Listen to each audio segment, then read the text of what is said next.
కాంగ్రెస్ ప్రభుత్వం రిటైర్డ్ ఉద్యోగుల ఉసురు పోసుకుంటుందని మండిపడ్డారు Telangana BJP chief Ramachandra Rao. Retired benefits రాకపోవడంతో 40 మంది ఆత్మహత్య చేసుకున్నారన్నారు. ఇవి ముమ్మాటికి ప్రభుత్వ హత్యలే అని రామచంద్రరావు ఆరోపించారు.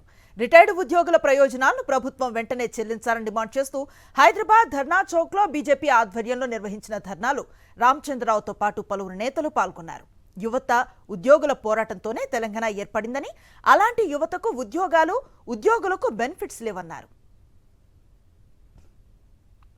విశ్వవిద్యాలయాల్లో జీతాలు కూడా ఇవ్వలేని పరిస్థితి సమయానికి ఈ ప్రభుత్వానికి ఆ దుస్థితి ఉన్నది.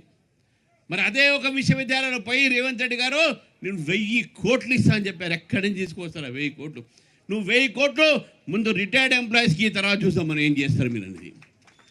వాళ్ళకి రిలీజ్ అయ్యి నువ్వు వాళ్ళ బెనిఫిట్స్ని 20,000 కోట్ల బాగా ఎంప్లాయీస్కో 2,000 కోట్ల ఇవ్వాల్సింది కూడా మీరు చెయ్యట్లేదంటే అది మీకు వీళ్ళ మీద ఉన్నటువంటి నిర్లక్ష్యం. ఇది వాళ్ళు 20,000 కావచ్చు ఈ యొక్క రిటైర్డ్ ఎంప్లాయీస్, కానీ రేపు తలుచుకుంటే తెలంగాణ మొత్తాన్ని కూడా రాజకీయ చిత్రాన్ని మార్చేటువంటి శక్తి ఈ రిటైర్డ్ ఎంప్లాయీస్లో కూడా ఉన్నదన్న విషయాన్ని మరి ఈ ప్రభుత్వం గుర్తించాలి.